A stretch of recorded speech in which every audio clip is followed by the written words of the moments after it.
Perkenalkan, saya Kristina Dianugraheni dengan NIM 522022. Saya dari Fakultas Pertanian dan Bisnis dengan Prodi Agribisnis. Jadi, di sini saya akan menyampaikan hasil review jurnal saya pada mata kuliah pemberdayaan masyarakat yang pada bidang pertanian. Jadi, jurnal yang saya ambil untuk menyelesaikan tugas ini yaitu pemberdayaan masyarakat melalui pelatihan penggunaan media sosial untuk pemasaran produk inovasi jeruk siam. Nah, dari jurnal yang telah saya baca, saya mengidentifikasikan siapa saja pelaku pemberdayaan yang terlibat dalam pemberdayaan tersebut. Nah, dalam jurnal tersebut, yang pertama, pelakunya ada dosen Prodi Kesejahteraan Sosial pada Universitas Muhammadiyah Sumatera Utara atau UMSU yang bertindak sebagai tenaga ahli dalam pengorganisasian dan pemberdayaan masyarakat. Kemudian yang kedua ada dosen Prodi Ilmu Komunikasi dari Universitas Muhammadiyah Sumatera Utara atau UMSU yang berperan dalam pelatihan sosial media marketing. Kemudian ada praktisi pemasaran media sosial yang memberikan pelatihan terkait pemasaran digital. Kemudian pemerintah Desa Sekoci yang mendukung pelaksanaan program. Kemudian kelompok tani di Desa Sekoci tersebut yang berperan sebagai peserta yang terlibat aktif dalam implementasi program. Untuk selanjutnya adalah sasaran pemberdayaan. Jadi sasaran utama pemberdayaan ini adalah petani jeruk di Desa Sekoci yang mengalami kesulitan dalam pemasaran hasil panen mereka.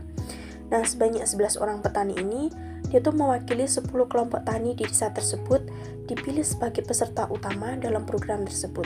Sasaran jangka panjangnya adalah seluruh komunitas petani di Desa Sekoci agar lebih mandiri dan dalam memasarkan produk mereka melalui media sosial. Kemudian, tujuan dari pemberdayaan masyarakat yang dilakukan ini yang pertama yaitu untuk meningkatkan keterampilan petani dalam pemasaran digital melalui pelatihan penggunaan media sosial seperti Facebook dan juga Instagram. Kemudian memperkenalkan konsep sociopreneurship yang sebagai strategi untuk meningkatkan daya saing produk pertanian. Kemudian untuk meningkatkan efisiensi pemasaran hasil panen jeruk siam agar petani dapat memperoleh harga yang lebih baik dan juga meningkatkan kesejahteraan mereka. Kemudian membantu dalam mengelola usaha tani secara lebih profesional dengan pemahaman dasar tentang manajemen usaha tani berbasis kewirausahaan sosial. Kemudian mendorong pembentukan badan usaha milik desa atau sering disingkat dengan BUMDes sebagai pusat bisnis pertanian yang lebih diselenggarakan. Kemudian di sini ada tabel kondisi masyarakat sebelum dan sesudah dilakukan pemberdayaan. Jadi yang pertama adalah aspek pemasaran. Sebelum dilakukan pemberdayaan, pemasaran itu masih dilakukan secara tradisional dengan batasan akses pasar dan harga jual yang fluktuatif. Kemudian setelah dilakukannya pemberdayaan ini, petani mulai memanfaatkan media sosial untuk pemasaran, meningkatkan jangkauan pasar dan stabilitas harga. Kemudian kelembagaan pertanian. Sebelum dilakukan yaitu kelembagaan petani masih sangat lemah dan tidak terkoordinasi dengan baik. Kemudian sesudah dilakukan pemberdayaan, ada kesepakatan untuk membentuk BUMDes atau badan usaha milik desa sebagai sentra bisnis pada pertanian. Kemudian pemahaman teknologi.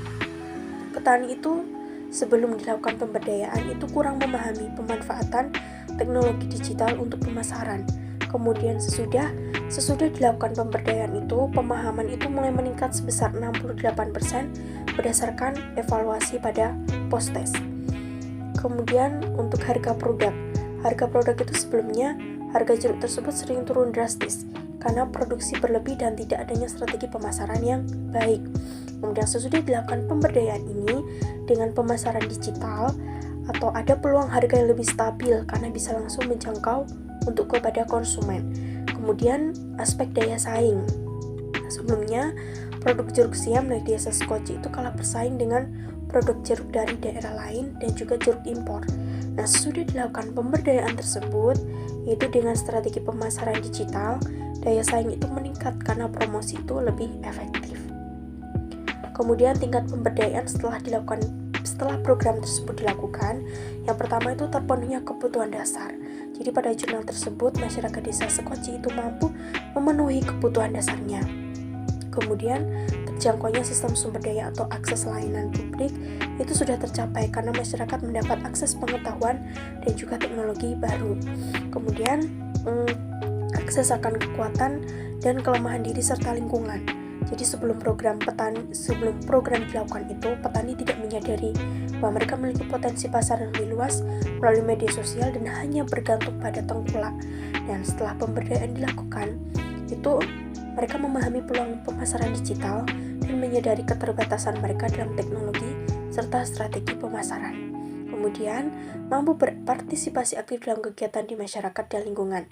Nah, untuk hal tersebut itu sudah tercapai karena petani mulai terlibat dalam inisiatif bersama dalam pemasaran digital. Sekian dari review jurnal yang telah saya presentasikan. Terima kasih.